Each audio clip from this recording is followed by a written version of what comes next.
Bonjour à tous. Hello, everyone. Hi. My name is Charlie Bromberg, aka Shutdown. I'm really pleased to be here today, as well as Volker, I guess. Yeah. So today we're going to talk about Active Directory, which is not a surprise to anyone that knows me, but for Volker, neither. The topic of the talk is Active Directory Domain Services Persistence. Burn it all. We gave some piece of advice for CISOs not to come, so I hope you're not there, because we're really killing the mood for you guys. This is a talk that we did with Volker in June of last year at LEAC, which is a French security conference in Paris.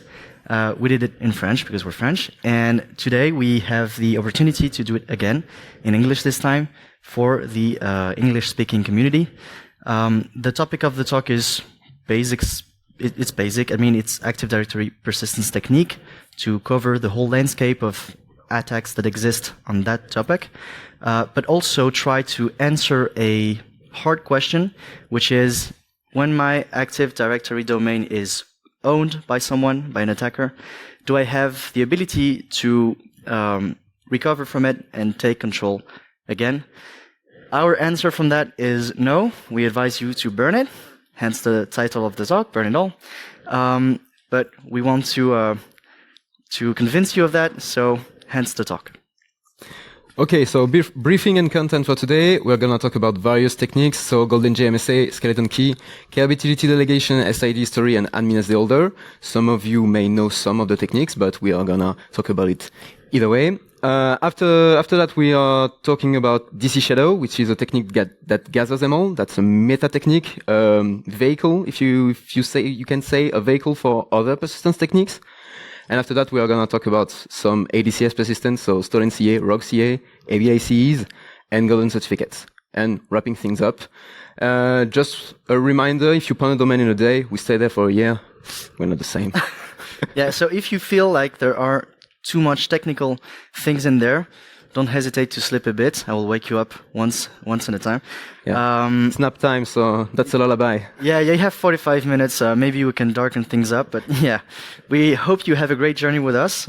So let's get started. Before getting started, just two heads up. First thing first, if you want to take pictures because you don't see anything in the back, I mean, yeah, we know that because we have tight screenshots, but everything can be found at shutdown.page.link/EINS24, EINS24. So if you want to have the slides, I mean, you can right now. If you don't, there is a problem, but we can talk about that afterwards. And secondly, we want to thank our companies, BCure and Capgemini, for allowing us to be here today, as well as Insomniac organizers. So Volker here, Volker Karstein is a red team operator, pentester for BCure. You can find him at Volker_Karstein on Twitter. He's basically a jack of all trades, and if you want to talk to him about something else than InfoSec, you can talk to him about tabletop roleplay games. And here's me. Here's you. So this is Charlie Bromberg, aka Shutdown, aka the best around. So his day job at Capgemini is leading the pentest service line. He's the head of pentest at Capgemini France. So it's everything concerning sales, staffing, delivery, and knowledge management of the pentest aspect of the activities. And for the night jobs, he is also a speaker. Yeah, you saw it at Insomniac in previous years, and also today and at many other conferences. He's the creator and maintainer of Hexagon, the hacker recipes, other tools, and a contributor to Impact, Blowdown, and etc. Also an XTTFer and a meme expert. 90% of the meme of the conference are from him, not me. Yeah, I hope you like them, because we spend very, very much time on this. Okay, so Active Directory and Krbtgt, which are two of the underlying protocols and concepts that we need to understand before diving deep into Active Directory persistence techniques. When we talk about Active Directory, basically we usually refer to Active Directory domain services, but there are other type of services like certificate services, federation services, etc. And they basically all work together to provide essential tools and abilities for principals, users, and computers to access resources within an organization. authentication. Yeah, in Active Directory, there is two main protocols of authentication, NTLM and Krbtgt. Today, we're not going to focus on NTLM, so I will go over it really quick. It's a protocol based on challenge response scheme with a three-way handshake, and the pre-shared secret is based on the password hash, on the user password hash. And the domain controller usually decides if the authentication is valid or not. That's a very old protocol. We advise you to not use it if possible, and instead prefer Krbtgt, which is a little bit different. It's based on tickets that expire in time and a pre-authentication scheme based also on the pre-shared secret, which is derived from the users and the account password. It also supports certificates and pre-keying for pre-auth, so that's an advantage on NTLM. And Krbtgt is a really good protocol, but it's not without flaws, and you're going to talk about it. Yeah. NTLM is basically shit. Throw it in a bin. Really now, if you have it in your domain, remove it. It's simple to say it, harder to remove it. But it's something that's been here for decades and something really flawed. And usually people try to replace NTLM with Krbtgt. I mean, Krbtgt is now the default authentication scheme. It's considered more secure than NTLM, which it is. But in its default configuration, I mean, you have hundreds of ways of messing things up. And as you can see in this thing that you probably cannot comprehend in this slide because it's too small, but you have the link right here. There are big attacks on NTLM, but there are also lots of attacks on Krbtgt. And if you think that having Krbtgt in your domain prevents you from being attacked, I mean, think again. There are many attacks. I'm not saying that Krbtgt is weaker than NTLM, really not. But you have to be aware of vulnerabilities that can occur even on this more secure authentication protocol. And now, other underlying concepts that we will need to understand further persistence techniques, first of which is Krbtgt tickets. We said that Krbtgt works with tickets. You basically have a kind of file with a lot of attributes and values indicating who you are and what service you want to access. Krbtgt has two main types of tickets. Tickets that allow to obtain other tickets, TGT, a ticket granting ticket, and another type of ticket that allows access, to authenticate to a resource. But basically what you have to remember is that those two tickets are basically the same. The structure is the same. It's only some values that change in them. The first of which is the privileged access certificate, which is the PAC, which is the, encrypted stuff with all your user information in it. In a TGT, this thing is protected with the long-term key with the password of an account called Krbtgt, which is a special account. And when you access a server, it's protected with the server's long-term key. And what you have to remember here, I'm asking you to keep one thing in your stack, is that the TGT is basically a service ticket targeting a specific service called Krbtgt. Keep this in mind because we will use it later on. Okay, so another thing we're going to use later are Krbtgt delegation. So there are three types, and we are going to use the one at the bottom, resource-based constraint delegation. But first, a word on the other two, KUD and KCD, Krbtgt unconstrained and constraint delegation. Those are outbound ways to allow on behalf of another identity, and it's configured on a service or an account, which is allowed to delegate to any service in case of unconstrained delegation and to a set of service in case of constrained delegation. This attribute and this configuration can be done with domain admin privileges usually. But it's not the case for RBCD, which is resource-based constraint delegation. This time it's an inbound delegation. So an account configures an attribute to allow a set of service to delegate to it. And the delegation is set on the account, but doesn't require domain admin privileges, and machine can configure themselves for RBCD, which is very useful later. If you want to understand more things about Krbtgt delegations, you have two resources that you can look to.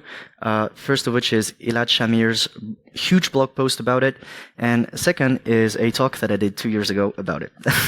Basically, what you have to remember is that Krbtgt delegation is a legitimate process that allows a resource, a resource to act on behalf of another principal of a user, for example, on another resource. It's legitimate stuff. Here, let's now talk about the funny stuff. Now that we have all understood the underlying concepts, let's talk about persistence techniques. First of which, going to be golden GMSA. Who of you, in your day-to-day basis, work with Active Directory? By a show of hands. All right, so a lot of hands. Keep your hands up, please, please, please, please, please. So who works with Active Directory on a daily basis?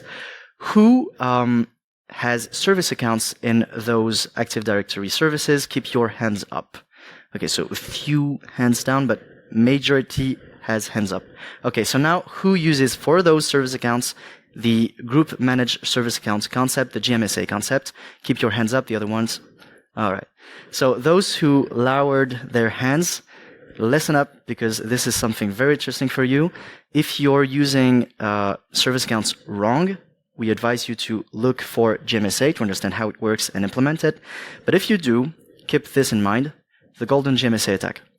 When we have control over a Active Directory domain, we have the ability to dump basically anything, any credential, any key, whatever.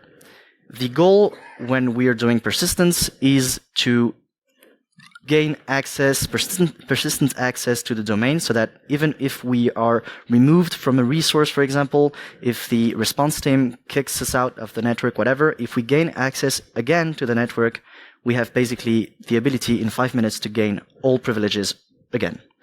That's persistence. With golden GMSA, GMSA is group managed service accounts. It's a concept used to manage service accounts. The passwords of the GMSA accounts are calculated from a few values. Those values are, for example, the security identifier of the account, the password ID for that account, and one interesting stuff, which is the KDS root key. And as it turns out, the KDS root keys are static. They don't change, not automatically. They don't rotate. So if you have access at one point to the Active Directory domain, you can dump those keys, and then you have the ability to calculate again, one eternity later, the password of any GMSA account. And if one of those GMSA accounts has high privileges over the domain, you basically have your backdoor into it, which is not a real backdoor, but I mean, you can calculate the password again. So how it looks like, this is it. We can use goldengmsa.exe to dump the KDS root key when we have domain admin privileges in the domain. Then we can dump information regarding the GMSA, like the object SID, the sum account name, the root key GUID, etc., etc. And later on, we can use that information to compute the password, which will turn out to be a base64 encoded thing. You can turn that into an MD4, which is an NT hash, and with that NT hash, you can do pass the hash, which is the way to use a MD4 NT hash to authenticate on the domain with that resource. So once we calculated this password, that's it. We have the NT hash. We basically can use that NT hash to authenticate to the resource, as the resource. So yeah, here it is. Now, other technique, skeleton key. Yeah, next up, skeleton key. So the idea behind it is to have a password, which is a master password working for every account on the domain without overriding the existing password of the user. Which you can do. Okay, so just as I said, when we inject the skeleton key, more about that later, we can authenticate as a user with his legit password. Okay, it works, but we can also use the master password or the skeleton key to authenticate, and it works for every account on the domain. How does it work? It's an injection in the LSAS process memory, so it's not reboot resistant. You reboot the DC, the persistence technique is gone.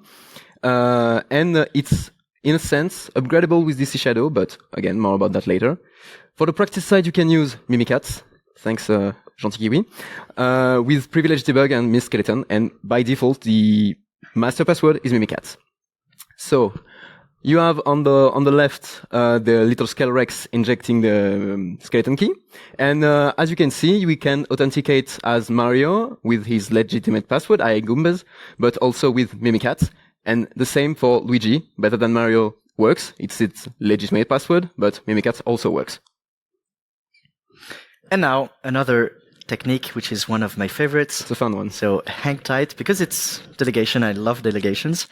When I have the ability to act on behalf of someone else, I just do it. And this one, I really love it. It's something really skewed. So we talked earlier about Krbtgt, which is the target service of a TGT. TGT allowing you to obtain other tickets to access other services. With the Krbtgt delegation, hang tight. When we have access as a domain admin, you can configure a Krbtgt account to be controllable, not controllable, but delegatable by another account. Let me explain differently.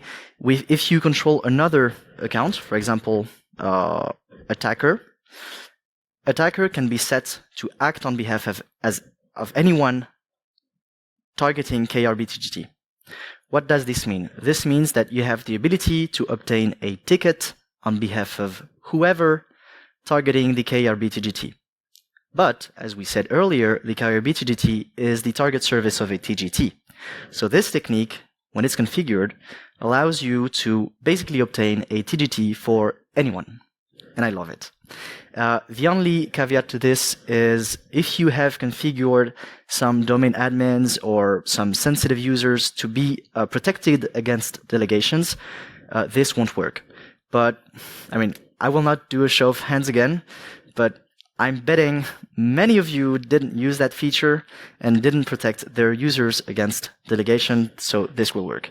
And even if you did, I sometimes do find out that the companies I work at have enabled this, but they didn't protect, for example, the domain controller account, so I just act as the DC.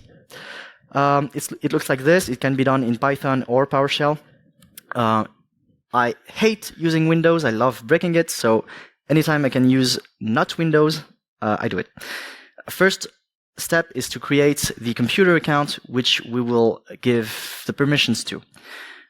Then with rbcd.py, which is part of the in-packet suite, you can configure the delegation. So if you look into the command line, if you can see it, I think you can.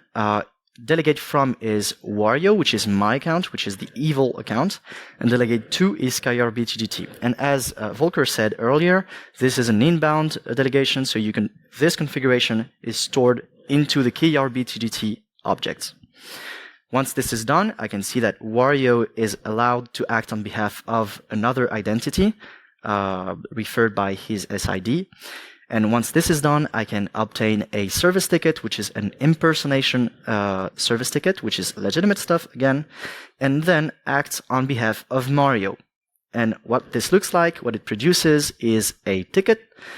In this ticket, you can see that the username is Mario, but I use the Wario credentials, so I act on behalf of Mario, targeting the Krbtgt. So, in fact, this is a TGT. I can use that TGT to obtain any ticket I want, and if Mario is a domain admin, I am a domain admin. And then I can use that ticket to basically do domain admin stuff. Okay, so next up, a technique that is well known and well patched also, but interesting nonetheless, the SID story. So what is before talking about SID story, we are going to talk about what is an SID. The SID is the unique identifier for a principal in Active Directory, and it's used, for instance, when we want to access a resource to check if we have the permissions, because it's the identifier for our principal, for our identity. But when you are migrating domains, the SID will change, but you don't want to cut out all the rights for the account during the migration because it's not instant. So Microsoft created the SID story attribute where the old SIDs are stored, and when permissions are checked, for instance, they are checked first against the SID, and if it is not allowed, it will check if the account has SID history and SIDs in SID history and check permissions against that. So a persistence technique, very simple persistence technique, is to add a domain admin SID to an account SID history.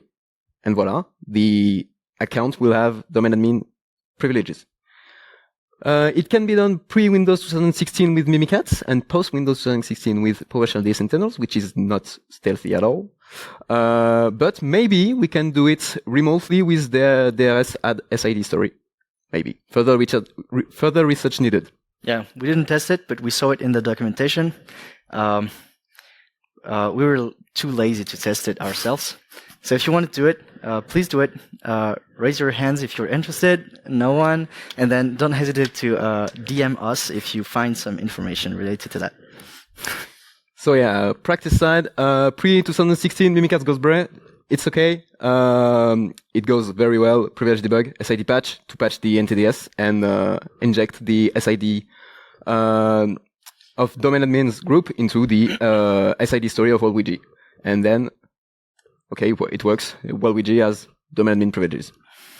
Pretty simple. Pretty simple.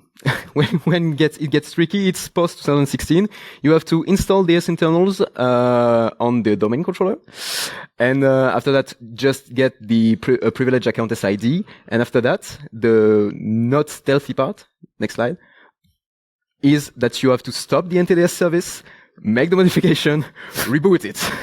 So yeah, it works, but not very realistically exploitable. Yeah, baby steps, you know. If you have some better idea of how to do this, yeah, again, raise your hand. Okay, another technique, which is usually a brain breaker, if I can say that. Admin SD holder. Who has used, by show of hands, Ping Castle in the past? Great tool by Vincent Letout. Yeah, a lot of people. Keep your hands up, please. In that report, you can lower your hand if you haven't seen the admin SD holder part. Okay, so many of you know this part. Now, keep your hand up if you have understood how this works, and basically what are the impacts of admin SD holder. Yeah, that's what I thought. So, yeah, this is why I wanted to talk about this, because no one understands this. So, but it's pretty simple. An object within Active Directory has something called a security descriptor, which is an attribute. And that attribute, the value is something really complicated, but in that value you find something called the DACL, the discretionary access control list, which is basically a list of permissions of other principals against that object. It's pretty simple. If the DACL has an ACE, an entry, stating that, for example, Mario can have full control over that object, then Mario has full control over that object. It's pretty simple. Admin SD holder is usually linked to something called SDProp, which is the security descriptor propagation tool or process. And admin SD holder, when we're talking about this, it's either the concept, the object, or the process. But basically, it's all the same thing. It is an object that has itself a DACL, so some users can have some permissions against that object, admin SD holder. That object doesn't do anything. It cannot log in. I mean, as far as I know, doesn't do anything. The only thing it does is SDProp, which is the process that takes the security descriptor of that object and basically copy-paste it to protected users and protected groups. What this means is, for example, if you want to modify the DACL, the permissions that you have against the domain admins, well, an hour later, I think it's, every 60 minutes, the security descriptor of the domain admins is overwritten with the DACL of admin SD holder. It's basically a safeguard against messing up your Active Directory. But this is very interesting to us, because if it's automatically overriding the DACL of highly sensitive users and groups every 60 minutes, what happens if we modify the DACL of that object to specify that Wario has, privileged access to it for control, for example?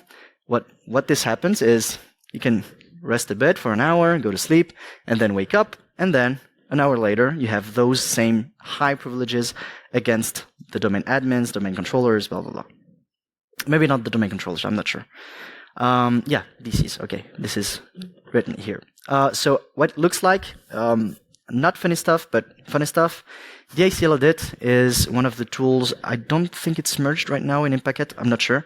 Somewhere in the pull requests of Krbtgt, there is something called DACL edit, where this, in the first line, I give full control to Wario to the admin SD holder object. And then I can, an hour later, for example, or once the propagation has occurred, make sure that Wario has indeed those rights on the admin SD holder. And 1 hour later, I mean, I can do whatever I want because I now have full control over many sensitive objects. So why, now you know why Pincastle shows you this, because if the admin SD holder DACL is not default, you have an issue, a big issue. So you have to look for it because it may mean that someone like us has introduced a pretty fucked up DACL into that object, and this fucked up DACL is pushed over many sensitive principles. Okay, now onto the main technique of this talk, DC shadow. The idea is really simple. You take a workstation in the domain and you register it as a domain controller, make changes on it, push those changes, and unregister the workstation. So you create yourself a DC, you push the changes you want, and voila. This was introduced in 2018 by Benjamin Delpy and Vincent Letou. Vincent Letou, which did Pincastle. So really congrats to those guys because, I mean, OGs. Yeah, so as I said, the theory behind it is to register a fake DC, a workstation on the domain controller, or just a server, by adding LDAP objects to the domain and the right SPNs. Prepare the changes you want to make on your fake DC, so modifying an account or modifying a DACL or something like that, which can be used to push persistence technique more stealthily. That's why I talked about the vehicle earlier in the conference. After that, your changes are set, you're ready to go. You can just wait for the legitimate DC to replicate your changes, or you can force it. You call it and you say, replicate to me, and you unregister your fake DC, and nothing to see here. Your changes are pushed, and no logs except replication logs. You can do that with, again, Mimikatz. So there is a little bit of setup. You want to have two shells, the trigger shell in blue, with domain admin privileges, and the RPC server shell with NC authority system. If you're on a Windows workstation, you have to disable the firewall also, because we weren't able to make it work with Windows firewall. So yeah. So those two trigger shell, if you can just, on the RPC server, you register the changes you want to push, that will act as your DC. So for instance, I don't know if you can read that, but it's modifying the primary group ID of WorldWG to make it, 512, which is the domain admin group ID. So including WorldWG in the domain admin group. So the changes are ready. On the trigger shell, we just have to call LSA dump DC shadow /push to register our workstation as a DC in the domain, trigger the replication with a legitimate DC. You can see on the RPC server, the changes are pushed. We are one object pushed. You can stage many changes, and that's just a simple example. And after that, we perform unregistration, and now our fake DC is gone. And so we see that the WorldWG account is now really added in domain admin's group and have domain admin privileges. So we're in. So now to funny stuff. DC shadow, as Volker said, can be used as a transport technique for others. What we mean by that is, for example, let's take the primary group ID that we changed right now. This primary group ID could be changed with LDAP. We have that option. So why on earth would we be using DC shadow? We're using directory replication services, which are documented, yes, but I mean, try to understand how these work. So why would we do this? Because there are no logs. And by default, if you have a log saying that a replication has occurred, nice. What was replicated? I don't know. So yeah, that's why it's an interesting technique. And if we can use that technique to replicate whatever object, whatever value, whatever attribute we want, we basically have control over whatever is in the Active Directory domain without logs. So that's funny. And the previous techniques that we showed, either by creating the SID history, for example, or other techniques like the Krbtgt delegation, could be used through DC Shadow. That's where it gets interesting. So first example with SID history, we use DC Shadow to inject a new value in the SID history attribute of Wario. We did the exact same thing, and result is the same. We can use that with RBCD as well, Krbtgt, as I said. So this strange string is the DACL, or maybe an ACE, I don't remember. And yeah, we are modifying the MSDS allowed to act on behalf of other identity. This long attribute is the RBCD attribute of the object, and we are modifying Krbtgt to allow another object, which is defined by its SID, probably Waluigi, to delegate, to act on behalf of anyone on Krbtgt. So that's what we did.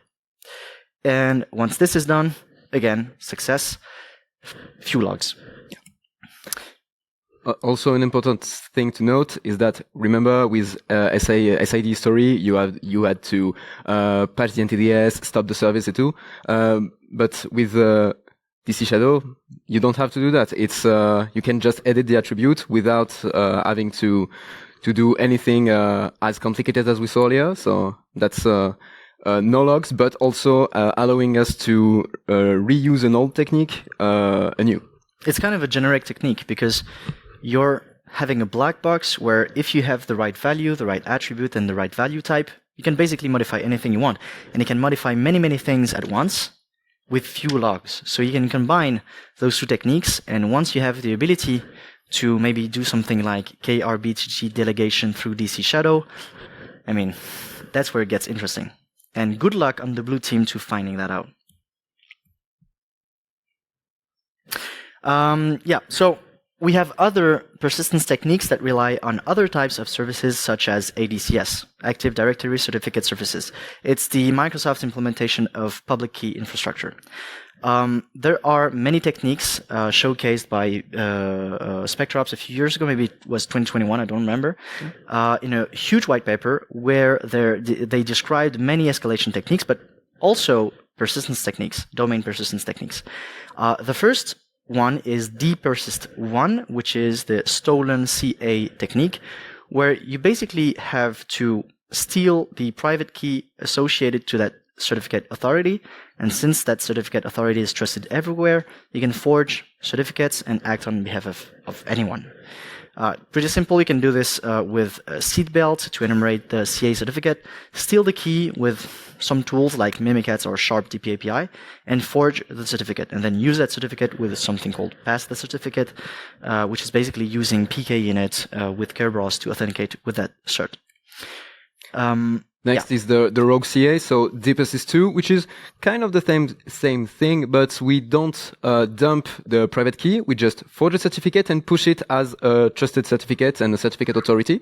So we can just forge certs signed with our own cert, which is trusted by the domain. It's a little more IOC. There is a little more IOC because you push a certificate onto the domain, whereas in the dpersist one you just stole the keys, which is a little bit stealthier, and you don't leave a certificate on the domain. Also, other technique, dpersist3, which is based on evil ACEs. ADCS is just CA, certificate template, server, etc. But you can just configure an account to have rights against, for instance, the user template, to allow yourself to do a privilege escalation in, for instance, the techniques that SpectreOps showed, such as ESC4. You can just configure an account to have permissions against user template, and when you want to escalate or retrieve your domain admin privileges, you modify the user template to make it vulnerable, and you request a certificate as domain admin, and you revert back your changes on the user template, and you are domain admin. You have a certificate for domain admin, so pass the certificate. dPersist 2 and dPersist 3 are doable with DC Shadow also. Yeah. One thing to understand, whether it is ADCS or ADDS or many other techniques that we showed, is a persistence technique is usually introducing a vulnerability. The challenge is to introduce a vulnerability that is tricky enough so that the blue team doesn't find out. And by using DC Shadow, you're not only introducing a vulnerability that's hidden somewhere, maybe not checked, but also in a way that doesn't generate logs. And if you have that ability to combine those two, I mean, you add a layer of obscurity on your. Then you can say rightfully to your customer that his or her Active Directory domain is now yours or ours, as you wish. We have another one, which is golden certificate. Golden certificate, you can find that term used in many blog posts about ADCS. The thing is, it usually refers to one of two techniques, either dPersist 1, because a golden certificate could be compared to a golden ticket. The golden ticket is protected by the Krbtgt, so it would make sense to say that the golden certificate is protected by the CA private key. Makes sense. So that's the first reference to that golden certificate name. But the other reference that you can sometimes find out is dPersist 3, where you introduce a permissions vulnerability where you have the ability to modify a template, make it act as a smart card template, impersonate, profit. So be aware of this when you check after this conference. I'm sure you will some resources on the internet to better understand how golden certificate works. You have to understand what technique it refers to because it's sometimes not that clear. There are many other techniques that we didn't explain by lack of time, and maybe because we're too lazy again. But lack of time. There are other techniques such as evil ACEs. SpectreOps did a talk on that. I don't remember the name of it. An ace of the sleeve. Exactly. Yeah, well done. They basically introduce a way to inject vulnerable permissions and hide them. It's really, really interesting. If you want to check that out, I really advise you to check that out. But there are other techniques as well, so maybe using GPOs to have control over that, diamond ticket, shadow credentials, chicken ticket, whatever. So now, wrapping things up. So, circling back to our question at the beginning of the talk, if we are compromised, if a domain is compromised, are we sure that we can kick out all the attackers and be 100% sure that they are not hiding with a persistence technique? So we asked ChatGPT, and the answer is no. So we're right. Yeah, we have the conclusion. Yeah, we were hesitating. We wanted to put AI powered in the abstract of our talk, but we feared that you wouldn't have come. But we keep our promises, so we wanted to be really, really sure that ChatGPT is not saying silly things. So we went a bit deeper in that question. Yeah, because we wanted to know if we had to burn down the domain, if we will have advised to burn down the domain and build it from the ground up. And it says no, but we need it to say yes. Mm-hmm. And it doesn't want to say yes. So we just asked him to say yes. Yeah. So the conclusion is you have to burn down the domain. Yeah, I mean, AI agrees with us. So basically we're not wrong, right? I mean, that's how it works. So we want to acknowledge many people that made great work regarding whether it is persistence techniques or, Active Directory related things. I will not quote them all, but only the French hackers that gonna hack, like Benjamin Delpy, Vincent Letout, and Pixis. We again thank our own companies for allowing us to be here today, as well as Insomniac organizers. Thank you again for your trust. It's really an honor for us to be sharing with you this knowledge until our TTL expires. So I hope we will have the opportunity to share more things in the future. Thank you all for joining this talk and for listening. If you want to check the resources, you have many, many links, maybe others. If you want to check out the glossary, here it is. Don't confuse an ST with a service, two different things. Everything is written there. And that's it. If you have questions, feel free to hit us up. Thank you.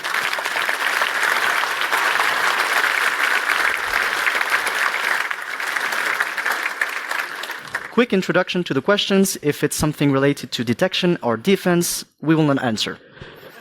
Because we don't know this. We only know how to break things. Yeah.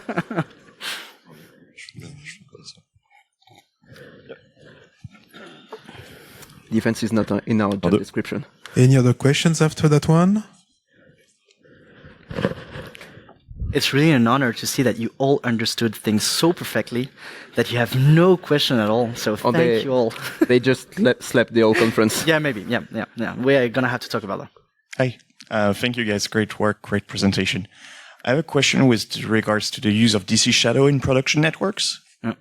Is this something that is considered reliable these days? Honest answer, no. Because you're basically playing with something that you shouldn't be playing with, which is replication services. Sometimes it breaks by itself, replication. So if you play with it, you're just like daring it to not work. So I advise you to not do this in a production environment. The other thing is that the only proof of concept that exists is Mimikatz. And usually when only one POC exists, it means the maturity of that exploit is quite low. I'm not saying that Mimikatz is not correct. I'm not saying whatever. It's just there is only one implementation. So if there is something that goes wrong when doing that POC, good luck on finding out what broke it.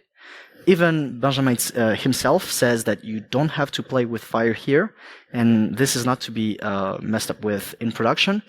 But maybe in the future, if there are other proof of concepts, other implementations, that diversity of implementations would maybe allow for better understanding of the technique, better tests in labs. And by testing things in a lab and make sure they work, if you tried it maybe 200 times in a lab, you can probably test it out with minor attributes in production. Right now, I advise against it. But if you're a threat actor, maybe you're not really that. Maybe you're careless and don't care if you break things. I don't know. Okay, thank you. Thank you. It was a great talk. Quick question regarding pawning domains. You didn't mention forests, and on one of your slides there was no enterprise admin. Is there a reason for that? There was no what? Sorry? There was no enterprise admin. What is doable in a domain context could be done in a forest context. It depends if your forest is mono-domain or if there are multiple domains. Usually the only caveat to this is POC, implementation, because many implementations of offensive stuff only focus on domain stuff. They don't do inter-domain. Especially when it's two different forests, it's very custom stuff. If you look at Impacket, some scripts allow for it, some don't. So that's why we focus on this, because it's easier to understand. And if we add a grain of here is a forest, here's a domain, we think that people will leave the talk, But you could do it if your tool allows you to. That's doable. Any other hands raised? Okay, I'm just curious. So, congratulations for the speech. If you were asked to use these techniques during a red team exercise, what would you suggest after the exercise to recover the infrastructure? To recover, what do you mean? To find out if there is a persistence technique installed, or to remove it? No, if you are asked to attack and to get the persistence this way. Yeah? After the engagement is done, is that what you mean? So at the end? Yeah, okay. I don't understand if the question is regarding cleaning up things. Cleaning up, yes. Cleaning up? Yeah, if you want to clean things, This is the problem because. Okay, understood. Let's take a simple example of the primary group ID. I think you were referring to DC Shadow, maybe. Yeah. So if you're modifying, let's say, the primary group ID of a user, and say, okay, the actual value is 513, and you want to change it to 512, the only things that block you from doing the reverse is the knowledge. So basically, if you're overriding 513 with 512, nothing stops you from doing the replication again and going from 512 to 513. The only thing that blocks you is if you didn't write down the previous primary group ID, you're done. And that's why I was saying that right now the maturity of this attack is quite low, because this example shows that with only one implementation, you have only one way of doing things. And this question, which is legitimate, could be implemented in another implementation, for example, that says, okay, this is the data that we are replicating. And now, okay, before doing the replication, an ID could be, for example, to make a backup that dumps all the information through LDAP before doing the replication so that you have a restore button. But Mimikatz doesn't have that restore button right now. So, and real engagement, I would maybe do it by hand. Take notes. But I mean, I wouldn't do it because in production, this is high risk. But the way I would do it, for example, if I have many, many months ahead and years ahead, I would do another implementation myself, maybe Python, Go, Rust, whatever, and code the restore function myself. Okay, thank you. Another hand raised.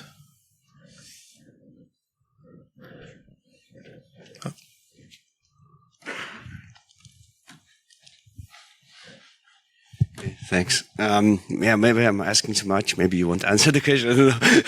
I don't know. Just from your experience, like, what would like there's the things like nice things like EDR and stuff. So I'm not asking you how to like bypass it, but what's your favorite thing, or would you go to technique if you're doing like red teaming? Like you don't have much space. Like you will be detected if you like use something like you wouldn't be really cautious. So what would be your techniques of choice, like where you do the least, like you don't touch much, like avoid maybe using Mimikatz, and for some kind of reason you got maybe domain and password or the ticket or something, and it's going to be changed maybe, so you'll be detecting it, but you want to have the persistence and you want to do it like the correct way and the most stealth way. So what would be your techniques of choice if you would say, okay, you have limited time, resource, and you want to touch the target least possible, and even after they like change, maybe not everything. Like typically they would maybe change Krbtgt password or something, maybe reset some services. But you want to have like the most, let's say, stable concept to have remote access after that. I have a top 3. I'm wondering what yours is. I think our first is the same. It's the Krbtgt delegation. Not my first. I would do that. Yeah, it's definitely in the list. So Krbtgt delegation is in the list. It's not that hidden because you can easily find it out, but many people wouldn't dare touching the Krbtgt account. So they would just see an SID in it, and if they're not aware enough, they would probably leave it that way. Just like a domain controller is configured for unconstrained delegation, who has seen that and wondered if it was, the right thing, and went deep dive into understanding if it's the right thing? Few people do. So Krbtgt delegation, definitely my top 3. I would also have the golden gmsa because you're basically not tampering with anything, you're just dumping information. The thing is, the requirements for this technique to work are slimmer because you need to have a domain where they use gmsa, and many don't. And not only that, but you need to have one of those gmsa that has high privileges. It usually happens when they have gmsa, but it's not a guarantee. And then in my third option is the evil ACEs, which is referred to earlier in the An Ace Up the Sleeve conference by SpectreOps. They managed to introduce custom ACEs that they hid. They are tampering with things, all right, but when you're looking for the object that has those permissions, you cannot find it. So you're like, all right, is there anything? Answer is no, because in the tools that Microsoft gives you, you cannot find them because you don't have the right to see them, and that's it. And then I would add maybe a nota bene, which is I would probably do the DC shadow nevertheless with the Krbtgt delegation, because while I don't know the previous primary group ID of an account, I do know that the Krbtgt shouldn't have anything in that field. It should be empty. So it's pretty easy to go back to where it was before by just clearing up the attributes. And this is doable. Mimikatz has the ability to modify that attribute. So we showed it a bit before here. You can just add that custom value, specify your SID. It works. It works. If it fails for some reason, good luck to you to find out why, but it works. And you have the ability to set that attribute on the Krbtgt without generating logs, apart from replication logs. So that's one technique that I really love. It would only require maybe other implementations, better implementations, or more either documented or debugging information, whatever, to be sure that doing so in a production environment is not high risk. That's it. Yeah, great. Thanks a lot. So we're going to keep on schedule. So that was the last question. If you have any other questions, you can reach them in the hallways, I guess. Charlie, Volker, a big thank you. Thank you very much. Thanks.